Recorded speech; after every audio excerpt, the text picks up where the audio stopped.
733-5968 regarding HOAs. We do have some callers here, but I want to point out something really quick. This is something that irritates me about a certain HOA. I'll just say who it is, Canyon Gate. If I'm dropping my son off for summer camp and I drive 20 miles an hour down a road, I see a rent-a-cop sitting there in a little tiny hybrid with a big, huge cop radar gun, tag me, and then he turn on his green lights, and I'm supposed to pull over and stop. And then he issues me a ticket. Can you believe this? I don't even live there. Is this? Can somebody do this to you? No. The legislature said no to this 2 years ago, and Senator Schneider had that prohibition in his bill. I think it was SB 185 this time around, and they took that out where you cannot, the HOA cannot check you for speeding. They're not trained properly. You don't know if the speeding gun is calibrated properly. You don't know if they're out. Do you agree with all this, Bruce?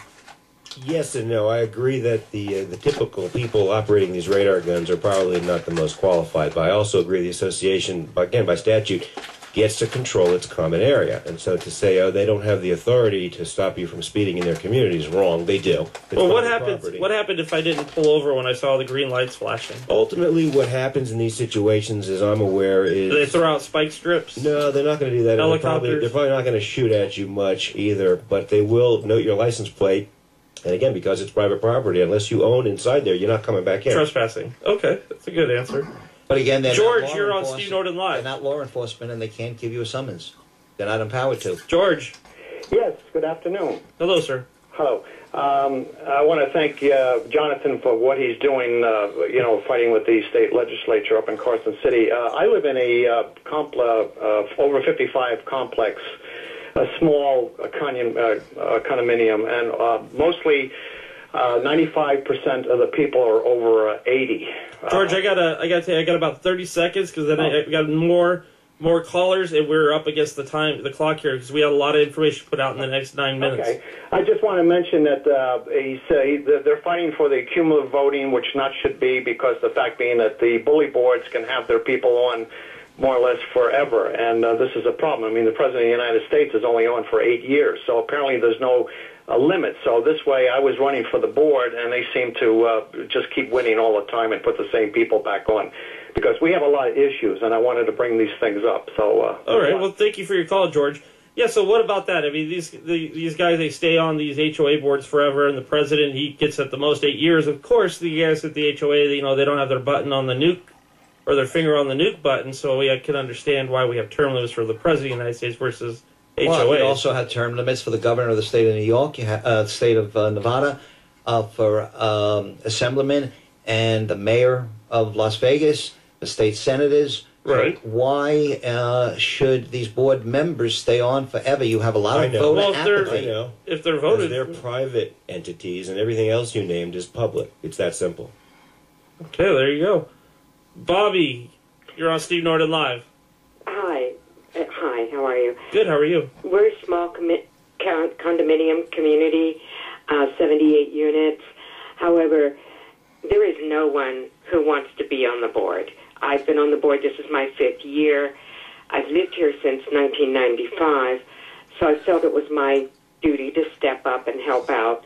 Unfortunately, I'm the only one. There's a 5-member board, and 2 are completely out of town. We're lucky to even have 5 members on the board.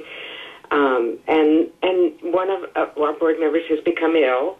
It's not his fault, but he is no longer able to help. And so, there's just like nobody to step up to the plate. Not only do I spend the bulk of my life trying to keep the community together and handling the problem of beehives forming and lights out, circuit breakers breaking and all that stuff. When you say lights out, circuit breakers, you're talking about common area lights? Yes. Okay. Yeah. Well, with HOAs, you never know, because it could be somebody's front door. We're as I say, a small condominium complex where it's one large building in 3 sections. So this week, for instance, we had the beehive problem. I've had the people terminators out, didn't take care of it, so I had to call them again. It's endless. It is endless. Excuse me, can I interrupt you for a moment? Of Do you have course. a management company? Or are you Yes. self-managed? Yes. I- No, we have a management company. They should be doing this. The board members should call the management company and say, we have this problem. And that's what the management company is there And for. we do that. Thank you very much. But Who is the management company, Bobby? do I have to say it? I don't want to hurt anybody. Oh, you know, you have to say it, Bobby. It's Benchmark. This is the new America. It's Benchmark, and we are on our fourth manager in 1.5 years. It's not that none of them did anything. They all tried. It's just that they have a turnover. And so then you're always training a new manager. Bobby, can I make a suggestion? When you're off of the radio, give your phone number to the producer here, and I will get back to you and give you the name of a very diligent, competent management company. Listen, we had, previous to Benchmark, we had nightmares. They're better than anybody we've ever had. I've had a lot of complaints that have come to me about them.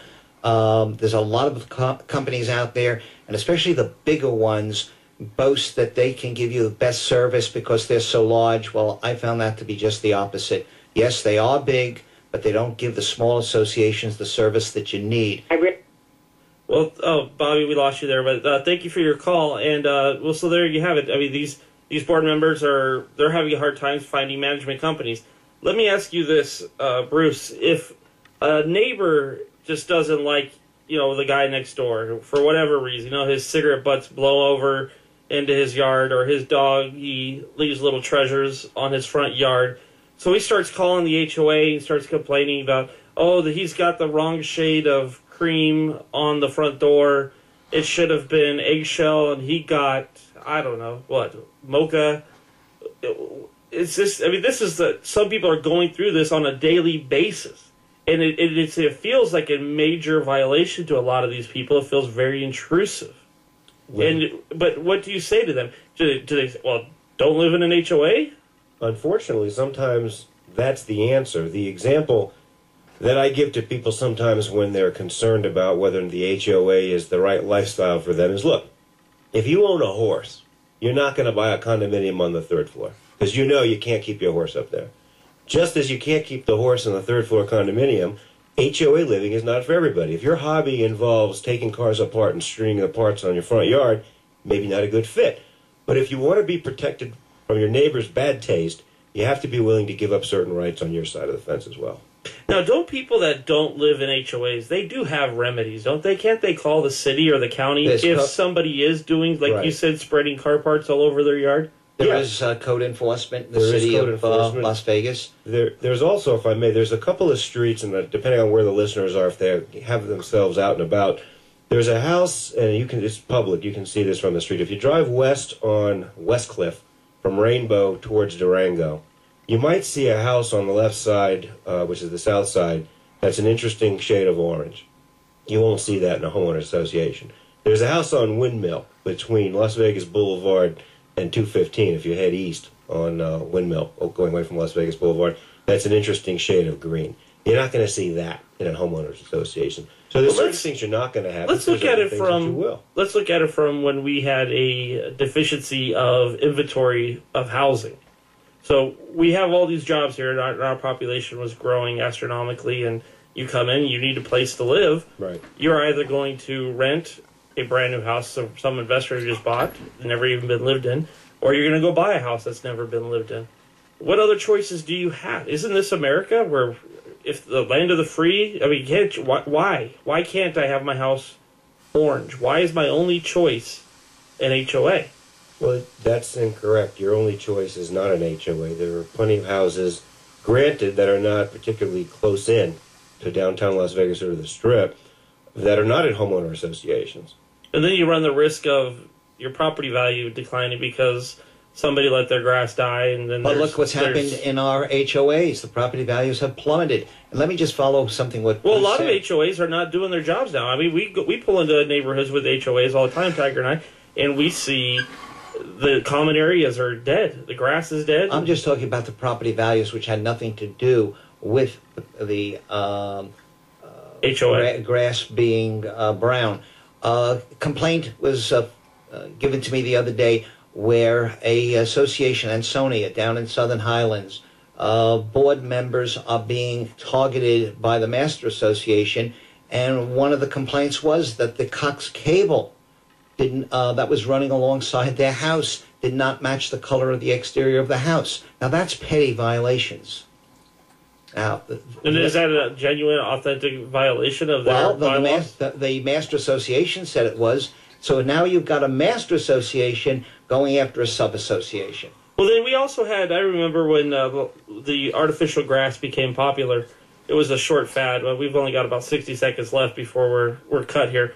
But I remember that they tried to eliminate that, and then somebody stepped in and they got the state to say, oh, no, that's water conservation, you have to allow that. That's right. So, Bruce, I mean, how does one get to that point to where they can step in and actually get take away an HOA's ability to hinder what I want to do?